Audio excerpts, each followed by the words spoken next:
মৰমৰ ছাত্ৰ-ছাত্ৰীসকল নমস্কাৰ। আজি আমি গুণোৎসৱ 2025 দ্বিতীয় পৰ্যায় অৰ্থাৎ সেকেন্ড ফেজৰ ক্লাছ 6 গণিতৰ প্ৰশ্নকাকতখন আলোচনা কৰিম। ইয়াৰ 1 নম্বৰ প্ৰশ্ন দিছে মণিকাই দোকানৰ পৰা 1 কিলোগ্ৰাম 750 গ্ৰাম চাউল, 500 গ্ৰাম চেনি, 250 গ্ৰাম চাহপাত আৰু 1 কিলোগ্ৰাম দাইল কিনিলে। তেওঁ কিনা সামগ্ৰীৰ মুঠ ওজন কিমান? মুঠ ওজন উলিয়াব দিছে, তাৰমানে আমি কি কৰিব লাগিব? যোগ কৰিব লাগিব। আমি একেবাৰে ইজিতে কৰিব পাৰোঁ। ইয়াত কি আছে? আমি দেখিলোঁ যে 1 কিলোগ্ৰাম 750 গ্ৰাম চাউল আছে, তেনেহ'লে 750 লগত কোনটো যোগ কৰিলে 1000 হ'ব। আমি দেখিলোঁ চাহপাতটো আছে 250 গ্ৰাম, তাৰমানে 750 আৰু 250 কিমান হ'ব? 1000 গ্ৰাম। 1000 গ্ৰামে কিমান? 1 কিলোগ্ৰাম। তো একে 2 কিলোগ্ৰাম হৈ গ'ল, আৰু 1 কিলোগ্ৰাম দাইল 3 হৈ গ'ল, আৰু 500 গ্ৰাম চেনি আছে, তাৰমানে 3 কিলোগ্ৰাম 500 গ্ৰাম আছে। আমি এইদৰে কৰিব পাৰোঁ। তো আমি যদি চাওঁ অপশ্যনকেইটা আমি দেখিলোঁ বি অপশ্যনটোত আছে 3 কিলোগ্ৰাম 500 গ্ৰাম। আমি যোগ কৰিব পাৰোঁ এইদৰে, যোগ কৰি এইদৰে কৰিব পাৰোঁ। চাউল আছিলে 1 কিলোগ্ৰাম 750 গ্ৰাম, চেনি 500 গ্ৰাম, তাৰমানে কিলোগ্ৰামতো নাই, কিলোগ্ৰামত আমি 0 দি দিলোঁ, আৰু চাহপাত আছিলে 250 গ্ৰাম, কিলোগ্ৰামত নাই একো, 0 দি দিলোঁ, আৰু দাইল 1 কিলোগ্ৰাম। ইয়াত গ্ৰামত একো নাই, তেনেহ'লে আমি 3টা 0 দি দিলোঁ, কিন্তু যিহেতু 3টা অংক আছে যোগ কৰি দিলোঁ। 0 লগত 0 হ'ল, 5 5 10, 10 0 কৰিলে 1, 7 5 12, 13 14, 14 1 15, 15 5 কৰিলে 1, 1 2 আৰু 3, তেনেহ'লে কি হ'ব? 3 কিলোগ্ৰাম আৰু 500 কি পালোঁ আমি? গ্ৰাম।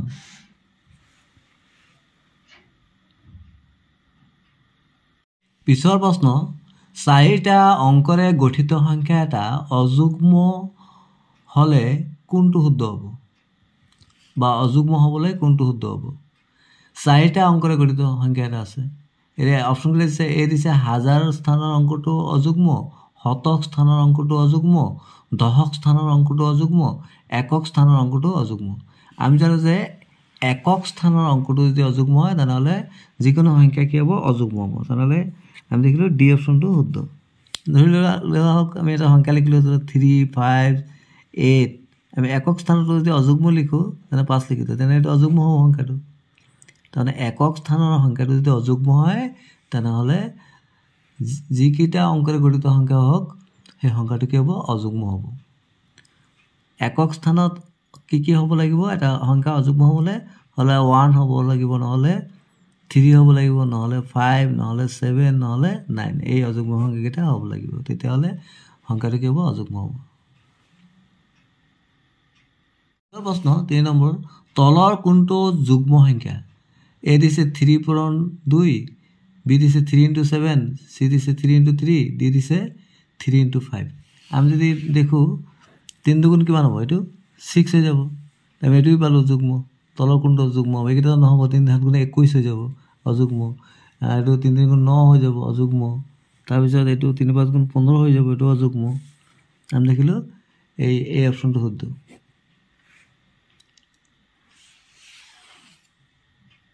তে পিছৰ প্ৰশ্ন 4 নম্বৰ প্ৰশ্ন, +39 প্লাছ ব্ৰেকেটত আছে -59 সমান কিমান?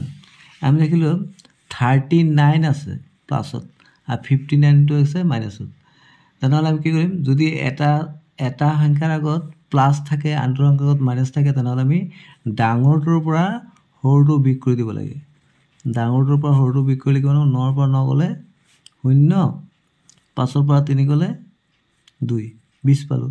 আৰু ডাঙৰটোৰ আগৰ চাইনটো বহাব লাগে। ডাঙৰটোৰ আগৰ চাইনটো কি আছিলে? আমি দেখিলোঁ যে 59ৰ আগত কি আছিলে? মাইনাছ আছিলে, তাৰমানে -20 হ'ব। চি অপশ্যনটো শুদ্ধ। আকৌ এবাৰ কৈ দিছোঁ, যদি কোনো এটা সংখ্যাৰ আগত প্লাছ থাকে, আন এটা সংখ্যাৰ আগত মাইনাছ থাকে, তেতিয়া আমি প্লাছ কৰি ডাঙৰ সংখ্যাটোৰ পৰা সৰু সংখ্যাটো বিয়োগ কৰি দিব লাগে, আৰু ডাঙৰ সংখ্যাটোৰ আগত যিটো চাইন থাকে সেইটো চাইনেই বহে। পিছৰ প্ৰশ্নলৈ আগবাঢ়িলোঁ, ঊৰ্ধ্বক্ৰমত থকা হাজোন কোনটো? এ দিছে -1, -2, -3, -4, বি দিছে -4, -3, -2, -1, চি দিছে -3, -4, -2, -1, দি দিছে -2 -1 -4 -3 এইদৰে আমি জানো যে কোনো এটা সংখ্যা আগত যদি মাইনাছ থাকে তেনেহ'লে কি হ'ব যিটো ডাঙৰ সেইটোৱে সৰু আটাইতকৈ সৰুটো হয় ডাঙৰ মাইনাছত আটাইতকৈ সৰুটোৱে হয় ডাঙৰ ঊৰ্ধ্বক্ৰমত সজাব লাগে তাৰমানে আমি কি সৰুৰ পৰা ডাঙৰলৈ সজাব লাগে তেনেহ'লে কি হ'ব -4 -3 -2 -1 তাৰমানে বি অপশ্যনটো শুদ্ধ হ'ব আমি এইটো এটা সংখ্যাৰ আকাৰত বুজি লওঁ আমি যদি এই সংখ্যাৰ আকাৰটো চাওঁতে দেখোঁ যে এইটো আমাৰ যদি এইটো আছিলে আমাৰ 0 আমি জানো যে 0ৰ সোঁফালে কেতিয়া আহে সোঁফালে কি হৈ যায় ধনাত্মক অৰ্থাৎ প্লাছ আৰু বাওঁফালে কি হয় মাইনাছ তো আমি দেখিলোঁ এইটো এইটো যেনেকৈ -4টো আছিলে -4টো সৰু তাতকৈ ডাঙৰ -3 তাতকৈ ডাঙৰ -2 তাতকৈ ডাঙৰ -1 তাৰপিছত 0 তাৰপিছত যোগ ধনাত্মক সংখ্যাকেইটা হয় পিছৰটোলৈ আগবাঢ়িলোঁ ছায়াবৃত্ত অংশখিনিয়ে চিত্ৰটোৰ কিমান অংশ সূচাব ইয়াত ভগ্নাংশ কিছুমান দিছে কোনটো শুদ্ধ হ'ব প্ৰথমে আমি কি কৰিব লাগিব প্ৰথমে দেখিব লাগিব ইয়াত ত্ৰিভুজ কেইটা আছে সৰু ত্ৰিভুজ ইয়াত দেখিলে আমি 1 2 3 4 5 6 7 8 9 10 11 12 13 14 15 16টা আছে তাৰমানে আৰু আচ্ছাদিত কেইটা আছে এটা ৰং কৰা মানে 1 2 3 4 5 তেনেহ'লে কি হ'ব 16/5 মানে যিমানকেইটাত ৰং কৰা আছে বা আচ্ছাদিত আছে সিমান সেই সংখ্যাটো ওপৰত লিখিব লাগে আৰু টোটেল কেইটা আছে সেইটো তলত লিখিব লাগে তাৰমানে কি হ'ব 16/5 আমি লিখিলোঁ ন 16টা আছে 1 2 3 4 5 6 7 8 9 10 11 12 13 14 15 16 16 আৰু আচ্ছাদিত আছে 1 2 3 4 5 16 আমি লিখিলে বি অপশ্যনটো শুদ্ধ হ'ব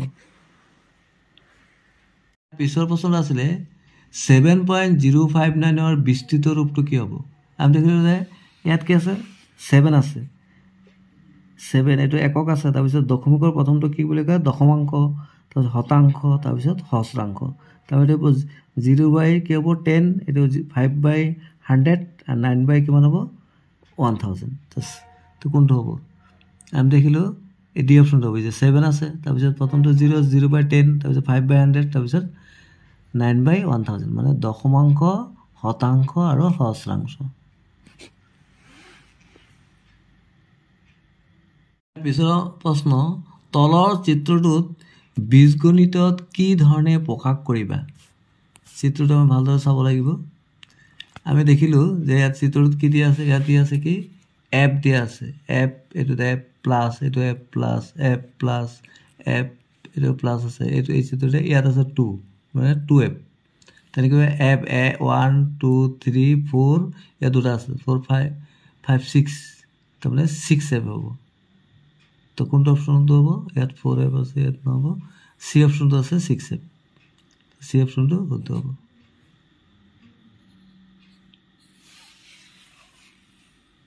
তাৰপিছত দিছে প্ৰদত্ত বিন্দুকেইটা সংযোগ কৰি কেইডাল ৰেখাখণ্ড পোৱা যাব ইয়াত 3টা বিন্দু আছে এ বি আৰু চি ইয়াত অপশ্যন আছে 4 3 2 1 কোনটো হ'ব বাৰু কেইটা হ'ব 3টাই পাম হয় নাই তিনিডাল আমি ৰেখাখণ্ড পাম আমি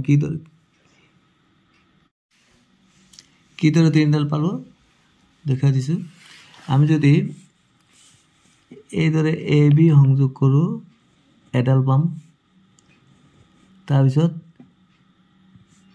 বি চি সংযোগ কৰোঁ আনডাল পাম আৰু এ চি সংযোগ কৰিলে আন এডাল পাম তেনেকৈ কেইডাল পালোঁ 1 2 3 3ডাল পালোঁ তেনেহ'লে কি হ'ব বি অপশ্যনটো হ'ব আমি বি অপশ্যনটো ৰাইচিন দি দিম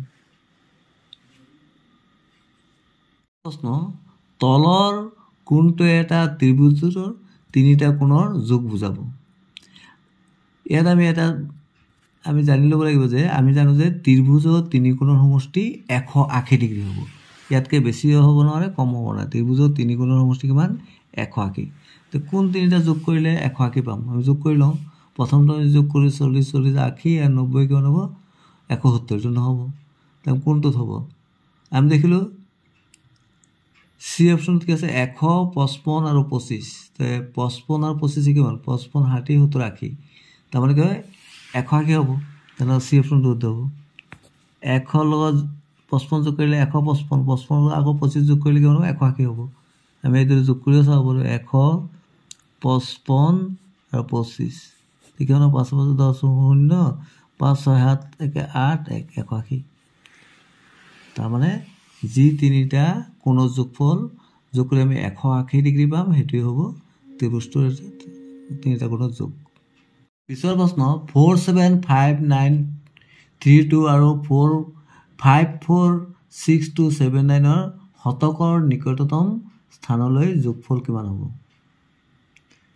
আমি শতকৰ নিকটতম স্থানলৈ যোগফল উলিয়াব কৈছে, তেনেহ'লে আমি দেখিলোঁ প্ৰথমটোত আছে 4 7 5 9 3 2।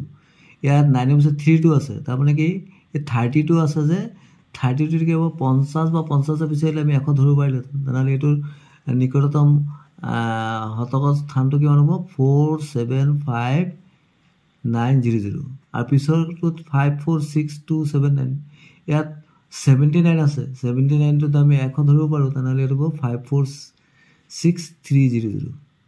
আমি কৰি চাওঁ, আমি এইদৰে কৰিব পাৰোঁ। ইয়াত দেখিলোঁ আমি ইয়াত কি আছে? 32 আছে, 32টো কি হ'ব? 50 বা 50তকৈ কম। তেনেহ'লে আমি এইটো কি কৰিব লাগিব? আমি এইটো বাদ দি দিব লাগিব, তাৰমানে 9ৰ পিছত দুটা 0 দি দিম। আৰু ইয়াত আছে শেষৰ দুটা অংক 79, তাৰ 50তকৈ বেছি আছে, এইটো আমি কি কৰিম? 100 ধৰি দিম। তেনেহ'লে এইটো 100 যদি হয়, এইটো 200 জেগাত কিমান? 3 হৈ যাব, আৰু দুটা শূন্য হৈ যাব। তাৰপিছত আমি যোগ কৰি দিলোঁ, যোগ কৰি কিমান পালোঁ? 10222 0 0। তেনেহ'লে পিছৰ প্ৰশ্ন 11p = 132 সমীকৰণটোৰ 20 কোনটো হ'ব? 11 হ'ব নে 12 হ'ব নে 121 নে 132? এতিয়া আমি কৰিলে হৈ যাব। আমি দেখিলোঁ 11p = আছে 132, তেনেহ'লে p কিমান হ'ব? 132/11। 13ত 11 বাজে, 11 গুণ 11, ইয়াত থাকিব 2 যদি 22, 11 2 22, কিমান পালোঁ আমি? 12। নহ'লে তোমালোকে এইদৰে কৰিব পাৰা, 132 আমি 11 এইদৰে হৰণ কৰিব পাৰোঁ, 11 গুণ 11, 3ৰ পৰা 1 গ'লে 2 2, 11 2 22, তখন কিমান পালোঁ আমি? 12। কোনটো অপশ্যন শুদ্ধ আছে? আমি দেখিলোঁ বি অপশ্যনটো শুদ্ধ আছে। পিছৰ প্ৰশ্ন তলৰ চিত্ৰটোত কেইডাল ৰেখাখণ্ড আছে? এই চিত্ৰটোত কেইডাল ৰেখাখণ্ড আছে?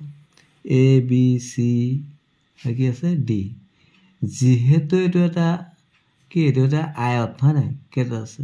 আমি দেখিলে AB এডাল, BC দুডাল, CD এডাল, DA এডাল, 4ডাল, আৰু এইটো এডাল, এর নাম কি? AC, এর নাম BD। তাই কিমান? 6টা পালোঁ, সি অপশ্যনটো শুদ্ধ হ'ব। 14 প্ৰশ্ন এটা আয়তৰ দিক 6 সেণ্টিমিটাৰ, প্ৰস্থ 6 সেণ্টিমিটাৰ হ'লে আয়তটোৰ পৰিসীমা কিমান হ'ব? একেবাৰে এইটো কথা, আয়তৰ পৰিসীমা ওলাবলৈ কি কৰিব লাগে? আমি যদি খৰকৈ কৰিব লাগে তেনেহ'লে কি কৰিম? আমি এই দিক আৰু প্ৰস্থটো যোগ কৰি দিম, 6 আৰু 4 যোগ কৰি 10, আৰু তাক 2ৰে পূৰণ কৰি দিলে হৈ গ'ল। 6 4 10, 10 2 কিমান? 20। তেনেহ'লে কি হ'ব? এই অপশ্যনটো শুদ্ধ হ'ব। আমি এইদৰে ফৰ্মুলা ব্যৱহাৰ কৰিব পাৰোঁ। আয়তৰ পৰিসীমাৰ ফৰ্মুলাটো হ'ল 2 পূৰণ দিক প্লাছ প্ৰস্থ। 2 বহালোঁ পূৰণ, দিক কিমান আছে? 6 যোগ প্ৰস্থ আছিলে 4, 6ৰ লগত 4 যোগ কৰিলে 10, 10 2 20, এইদৰে কৰিব পাৰোঁ। আৰু আমি খৰকৈ কৰিলে কি কৰিম? দিক আৰু প্ৰস্থটো যোগ কৰিম, 6 আৰু 4 10, আৰু 2ৰে পূৰণ কৰি দিলে হৈ গ'ল। ইয়াৰ পিছৰ প্ৰশ্ন তলৰ সচিত্ৰ লেখে কোনো বিদ্যালয়ৰ শ্ৰেণী অনুসৰি ইকো ক্লাবৰ সদস্য চিহ্নিত কৰিছে।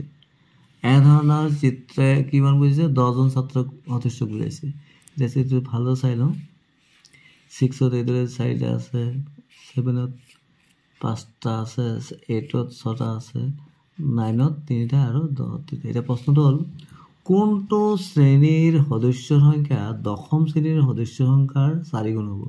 ইয়াত দেখা দেখি ওলাই আছে, দশম শ্ৰেণীৰ 1 আছে, তো ইয়াৰ 4ৰে পূৰণ 4 গুণ 4 গুণ 4 4 ক'ত আছে? এইত আছে, তাৰমানে 6ত আছে। তাৰমানে ছাত্ৰ সদস্য সংখ্যা যদি 10 এটা এনেধৰণে চিত্ৰই কি বুজায়? 10 বুজায়। তো 10 ইয়াত কিমান হ'ব? 4 10 গুণ 40, তাৰমানে এইটো 4 গুণ আছে। তেনেহ'লে কোনটো শ্ৰেণীৰ সদস্য সংখ্যা দশম শ্ৰেণীৰ সদস্য সংখ্যাৰ 4 গুণ আছে? 6ত।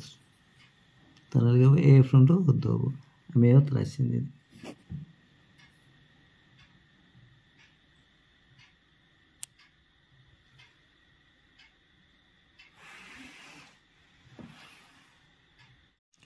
ষোল্লৰ প্ৰশ্ন, এটা ত্ৰিভুজত সৰ্বাধিক কেইটা সমকোণ থাকিব পাৰে?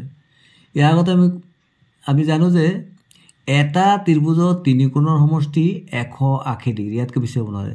তো এটা যদি সমকোণ হৈ যায় তাৰমানে 90 ডিগ্ৰী হৈ গ'ল, আৰু এটা যদি আমি সমকোণ ধৰোঁ 90 90 180 হৈ গ'ল, তেন্তে তৃতীয় কোণটো কি হ'ব? তিনিটাটো কোণ থাকে।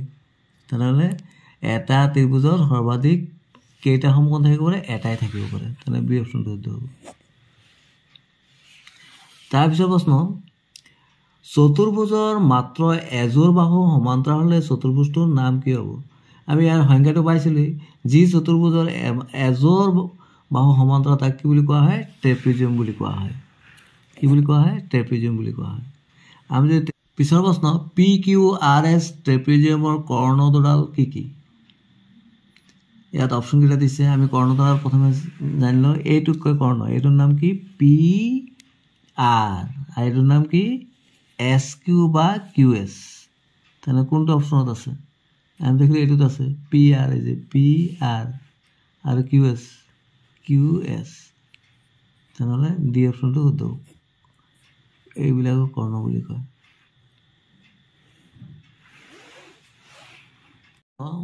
বৰ্গাকৃতি বাগিচা এখনৰ বাহুৰ দিশ 10 মিটাৰ।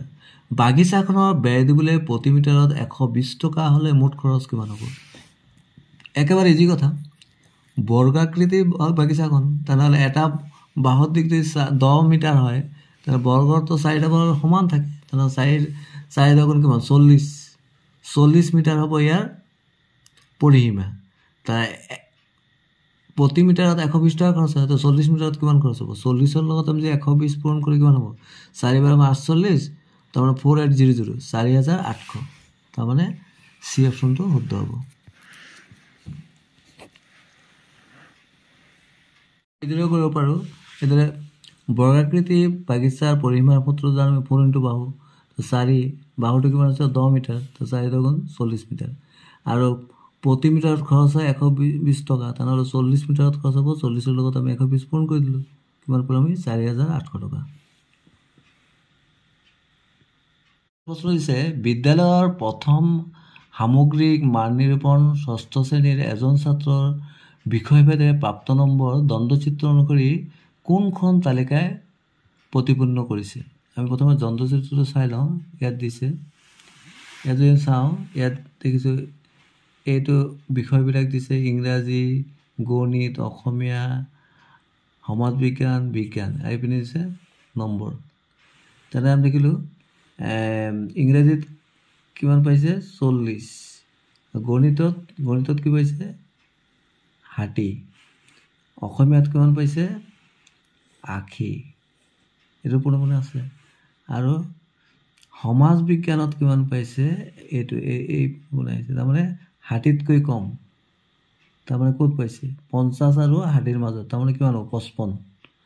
আৰু বিজ্ঞানত কিমান পাইছে? এইটো সমানে পাইছে 40। তেনেহ'লে আমি কি দেখিলোঁ? ইংৰাজীত পাইছে 40, গণিতত পাইছে 60, অসমীয়াত পাইছে 80, সমাজ বিজ্ঞানত 55 আৰু বিজ্ঞানত 40। এতিয়া আমি অপশ্যনকেইটা চাওঁ। এইটো অপশ্যনত আমি দেখিছোঁ না, এইটোতো শুদ্ধ দিয়া নাই। ইংৰাজীত পাইছিলোঁ 40, ইয়াত আছে 80, এইটো নহ'ব। তেনেহ'লে কোনটো অপশ্যন শুদ্ধ হ'ব আমি চাওঁ। বি চিটো চাওঁ। বিত আকৌ দিছে, বি অপশ্যনত ইংৰাজীত 60, ইংৰাজীটো 40 পাইছিলে। তেনে চিত কি আছে? ইংৰাজীত 40 আৰু ডিতো 40 আছে। তেনেহ'লে আমি 2 নম্বৰটো চাওঁ। গণিতত কিমান আছিলে?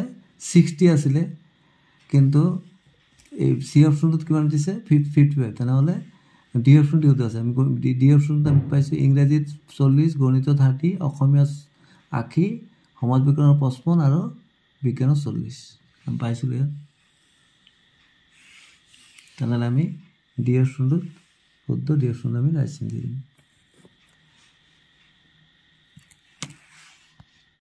ভিডিঅ'টো চোৱাৰ বাবে সকলোলৈ ধন্যবাদ থাকিল। ভিডিঅ'টো ভাল লাগে এটা লাইক কৰি দিব আৰু আন ছাত্ৰ ছাত্ৰীসকললৈ ফৰৱাৰ্ড কৰি দিব যাতে তেওঁলোকেও দেখি কিছু উপকৃত হ'ব পাৰে।